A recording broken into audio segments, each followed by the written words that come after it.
If you have high blood pressure, you may want to tune in to this video to learn how you can lower your blood pressure naturally with fasting. Let's jump right in.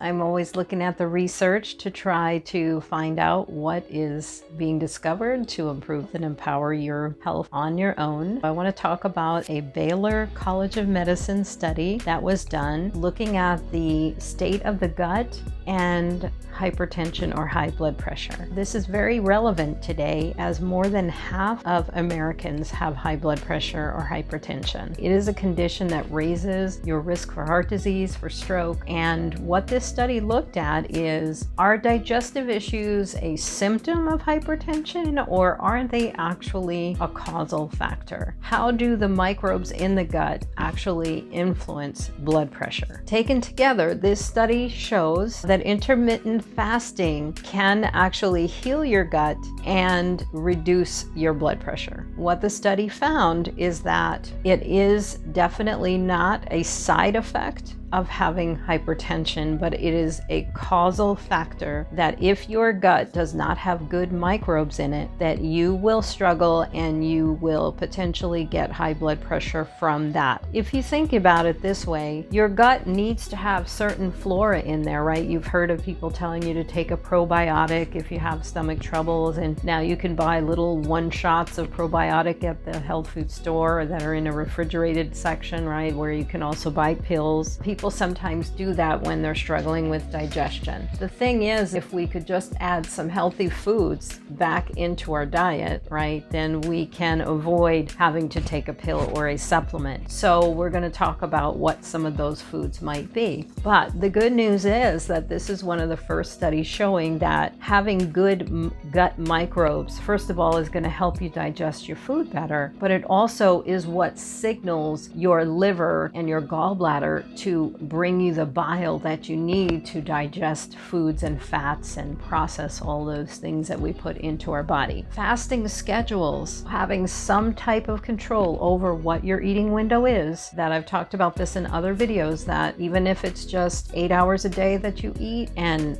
the rest of the day you don't eat, whatever it is, that fasting can heal the gut, increase the healthy bacteria inside of the gut, and therefore it can reduce your blood pressure. One of the reasons that we fast, right, is of course to clean up our gut and to recharge our digestive system. But what many people who fail at fasting or just don't really get that far with it, what they don't realize is it's just as important how you break a fast as how long you do or any other factors. When you break a fast, some of you may have experienced this, if you go and just have a big burger or a bunch of pizza or any kind of processed foods, or even just protein foods right away, it can be hard on your gut. Think about it, while you're fasting, your body is going through this repair process, right? Your stomach feels as though it's shrunken a little bit. You can probably get away with having less food. The idea is to have a fasting cycle, meaning that what you eat after is just as important as what you're not eating and how long you're not eating. The best foods to eat to break a fast would be fermented foods, especially if you're fasting for this reason of trying to improve your gut health. So things like yogurt, kefir, fermented foods such as the kimchis and the sauerkrauts and so forth. Also can't forget kombucha, because that is another whole craze, right? There's many, many brands of kombucha, and unfortunately most of them,